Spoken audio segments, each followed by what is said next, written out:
Druhé setkání se uskutečnilo 24. až 26. března v České republice.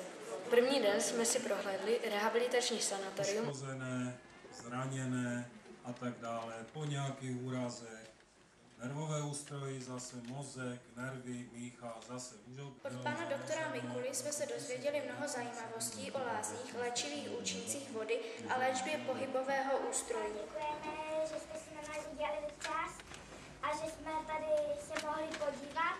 My jsme původně domluveni, že budeme si povídat o vodě jako o velkém bohatství a velkém pokladu.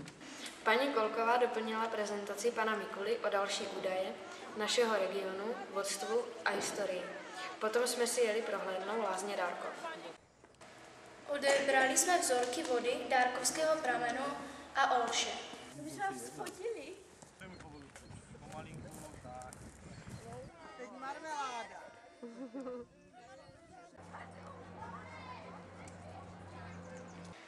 Pak pokračovala naše cesta k Žermanické přehradě. Ubytovali jsme se v penzionu Mostář. Odpoledne jsme odebrali vzorky vody ze Žermanické přehrady. Hollywood.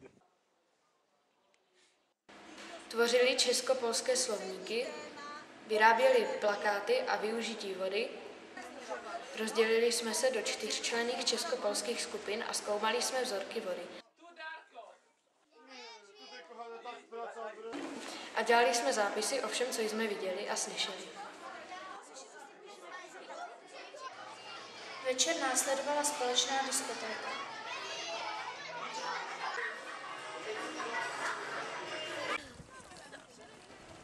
Druhý den jsme se vydali na dalekou cestu do Jeseníků.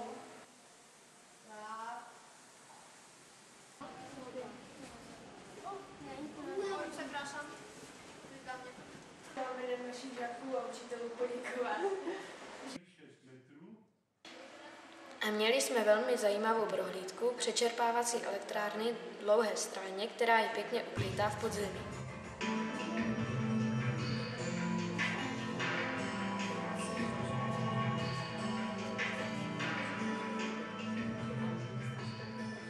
Přečerpávací vodní elektrárna Dlouhé Stráně. A paní raz nechtěla.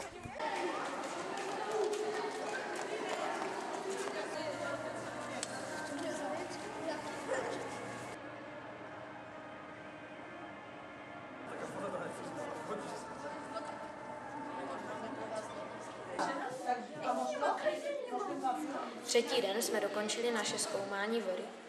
Plakáty, slovníky. Navštívili jsme Žermanickou přehradu, přesněji prošli jsme se hrází. Která vznikla v roce 1953 a 1958 přehrazením řeky Lučina v Žermanicích. Co je na jméno?